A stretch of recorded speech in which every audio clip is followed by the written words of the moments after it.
Hey, what's going on? Nick Unsworth here, and welcome. You're watching Life on Fire TV, and my name is Nick Unsworth, and I'm the CEO of LifeOnFire.com. It is my mission to help you set your life and business on fire. I want to help you live the dream. So, how am I going to help you live the dream today, right now? Well, let me ask you this. Have you ever heard the saying, it's not what you know, it's who you know, right? It's who you know, right? So we've all heard that saying. We've all heard things like, life is all about connections, and that's how you get jobs, and that's how you advance, and it's all about networking, and that's how you are getting the opportunity as an entrepreneur, or finding a mentor, or getting involved in a real estate deal. It's all about who you know, right? So I think we'd all agree that networking is a good idea. And what is networking? I mean, that's simply connecting with other people. It's having an awareness about who is influential in your market or for the passion that you have, and then literally just thinking about who are the right people that can set you up for success in your industry. And so that's what networking is, and why it's so important is because networking is one of the fastest ways to build your business as an entrepreneur. It's not only great for just for connections or getting jobs or all these other things, getting into restaurants, getting into clubs, and all kinds of cool stuff. It leads to a greater level of enjoyment of life when you go out and it's like everyone knows you and you're like the cool guy that people perceive as someone that has contacts. Like, oh, everyone knows you, right? But as far as business goes, and in my case, I'm an entrepreneur, I'm a business coach. Networking has been one of the best and most effective ways that I've grown my business. And what's happened is just from networking in the right places and using a technique that I call networking up. And all that means is that you're just continually trying to network with people that are more influential than you are. And what happens is that it's kind of like if you think of the tide and you think of boats that are in the water. It's the tide raises all boats. So those at which you hang around, or the average of the 5 people that you hang around with the most. There's lots of people and coaches and speakers that would say your income is the average of your 5 closest friends. Well, in my case, I love all my friends, but I love to hang around with super smart entrepreneurs. I love to learn from them, and so I'm always trying to network up to get myself in front of other opportunities, right? So how do you do that? Well, first and foremost, you have to put yourself in the right environment. And so by the right environment, what I want to encourage you to do is think about whatever it is that is your passion, whatever your industry is, what is the big event where the influencers in your industry hang out? And in my case, one of the first events I went to is a conference put on by a mentor named Eben Pagan. You had to spend $5,000 to go there, right? I didn't have $5,000. I was about $50,000 in debt. Everything I touched in business, I failed at. I was chasing all these opportunities, and I just couldn't get anything to work. And then I, ended up putting $2,500 on a credit card, my last little inchling of room. I borrowed $2,500, and I got to this networking event. And the reason is because I desperately wanted to learn how to market online, and I wanted to surround myself with other internet marketers and people that were doing what I wanted to do, right? So I put myself in the environment to be around these people, and everyone there had paid $5,000 to be in the room, and that's special, right? So think about your industry, think about what industry events you can go to, and put yourself in that environment. Now, the next thing is I got very, very clear, and this is what you want to do. You want to get very clear on what is the outcome that you want, right? So you've got to get very clear on who is your, ideal target customer, right? And what is it that you do? Because when you're networking with someone and they ask you what you do, you got to make sure that it's very clear and simple, and it creates curiosity. So you want to get that elevator speech nailed down. And so the whole thing is that you want to get clear on what it is that you're looking for, and most importantly, this is the critical piece, is that you want to make sure that you have other people's interest in front of yours. You want to make sure that you give to other people, that you add value for them first, and you never ever want to take. And so the whole thing is that to be a very strong, successful networker, you want to be perceived as the connector. You want to be someone that goes out of your way, that goes through the trouble to connect 2 people together where sparks fly, business happens, they make money together, they both look at you and say, wow, that was incredible, thank you. When you're that connector and you help people make money, you instantly elevate your status. It's like leveling up in a video game, right? Or leveling up your clout score, and this actually makes a difference. So the whole thing is that, when I went to that event, I looked at a couple different people. There was Marie Forleo, right? Marie Forleo has an amazing, amazing YouTube channel. She's a complete rock star, right?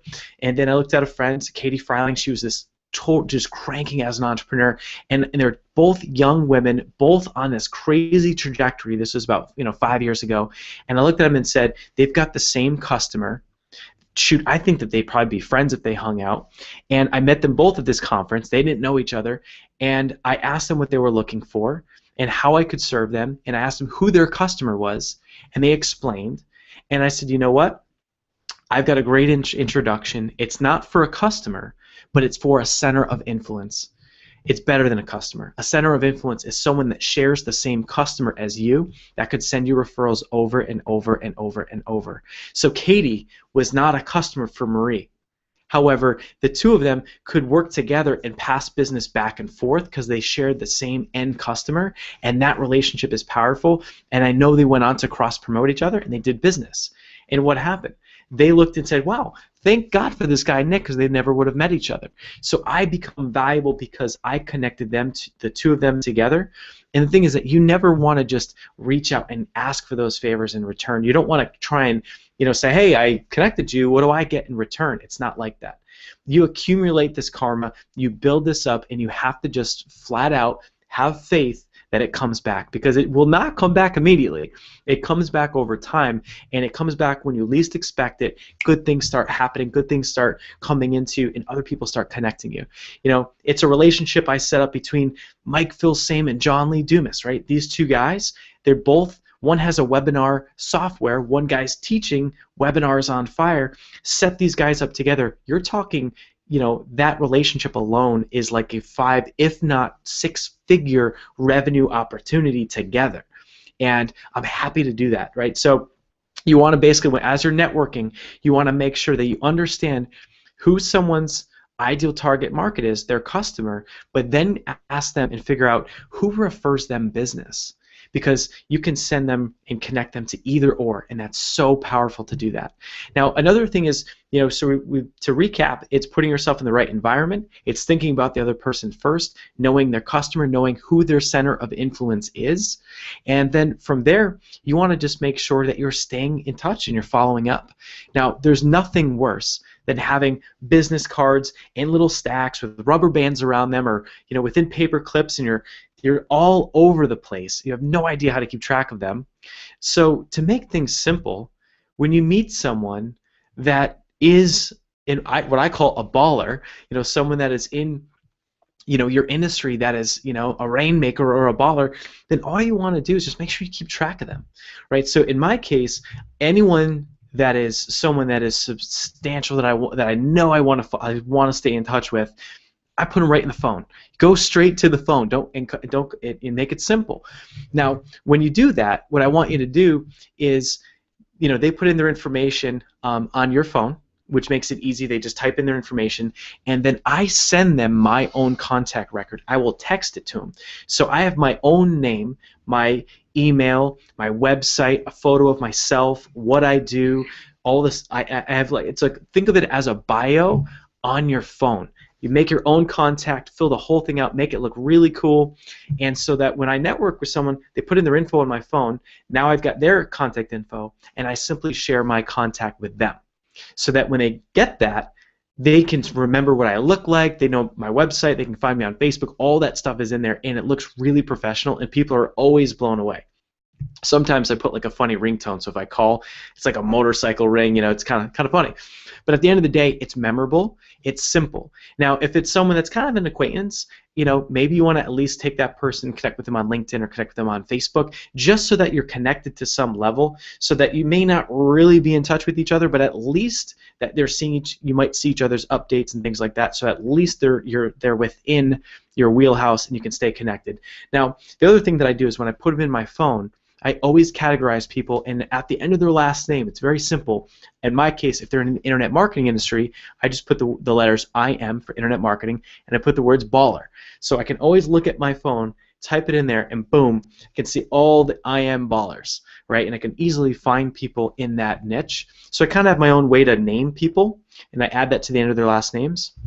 And then the other thing is, just putting simple, descriptions at the end of their last name. If it's a resource, put in their last name and then put in a resource. You can find people in your own phone because everything revolves around this thing.